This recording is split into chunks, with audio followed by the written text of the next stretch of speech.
I'd be a little surprised if you missed it, but in case you have missed it, Jermaine Burton's going to Alabama. He's transferring to play for the Crimson Tide after 2 seasons as one of Georgia's star wide receivers. 2 really good seasons in Athens, a key contributor in the passing game. My question is, should Georgia fans, the coaches, the players, should anyone feel disrespected by Jermaine Burton transferring to Alabama after Georgia just beat them in the national championship? Just went on this run, finally climbed to the top of the mountain.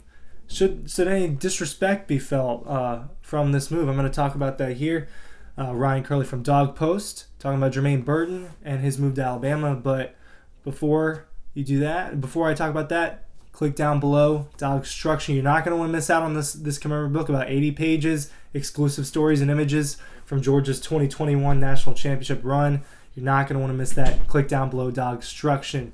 So, Jermaine Burton announced the other day he's leaving. He's going to go play for Alabama. I assume he's going to be probably, the feature receiver over there, if not at least wide receiver 2.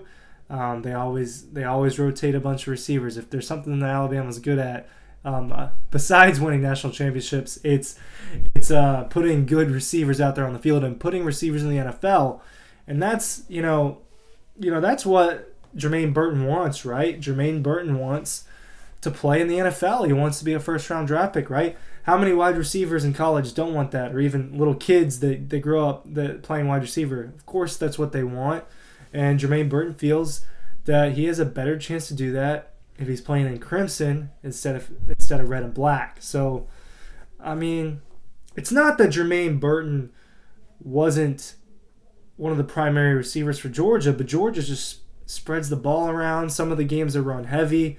So, the last time Georgia it's been a long time since Georgia's had 1,000-yard receiver. It's been a very long time, and it doesn't happen very often in Athens. So, that's not something that's probably going to happen. We thought that maybe coming into the season that would happen.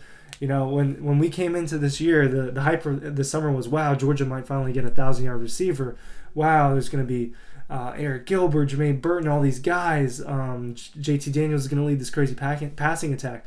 Well, stuff changes, right? That's life. All sorts of things changed, and Eric Gilbert didn't even play for Georgia this year, and JT Daniels was not the starting quarterback for most of the season with Stetson Bennett.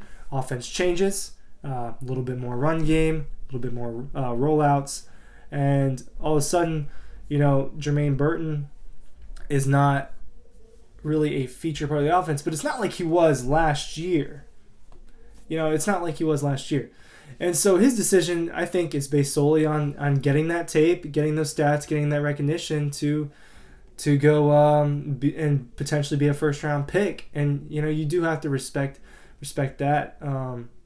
Because if you look at these numbers, Jermaine Burton, I guess, obviously he's satisfied with the championship ring, but I guess 26 catches for 497 yards and 5 touchdowns is not satisfying enough for him, and a big touchdown in the Orange Bowl against Michigan. So he looks at that, and then he looks at Alabama receivers.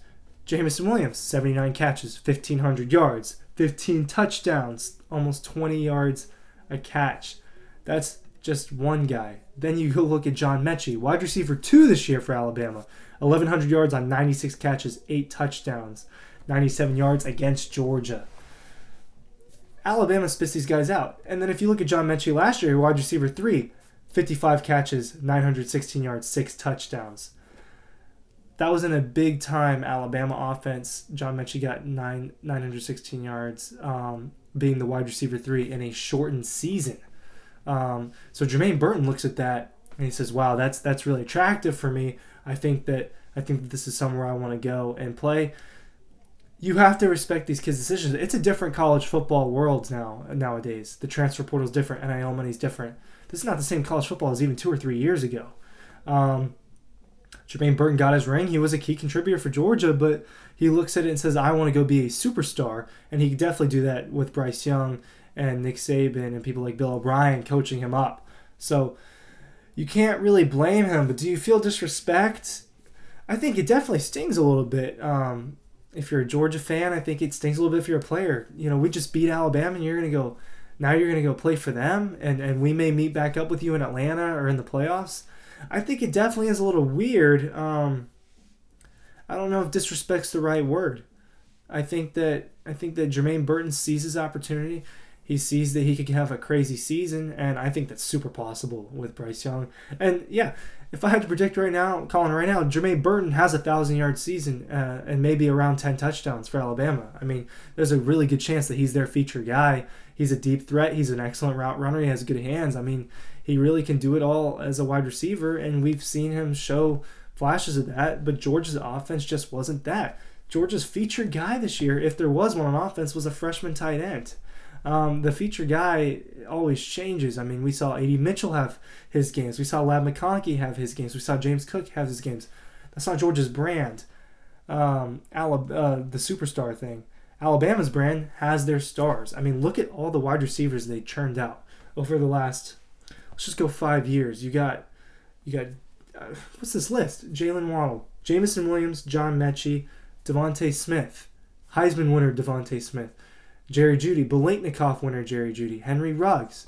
I'm sure I'm missing guys. I mean, that's how many of them are. Jermaine Burton wants to be one of those guys. Do you respect the decision? I mean, I do respect his decision. As someone who's trying to reach his goals, right? He thinks that he's making the best choice that he possibly can to reach that goal of being a first-round pick, of being an NFL receiver. If that's what he thinks, then you kind of have to respect that. But does it sting a little bit? Yeah, I think so. I think it's a little strange. That's my take on it. What's your take? Leave your take in the comments, and make sure you click the link below to get your commemorative book, Dogstruction. All right, guys.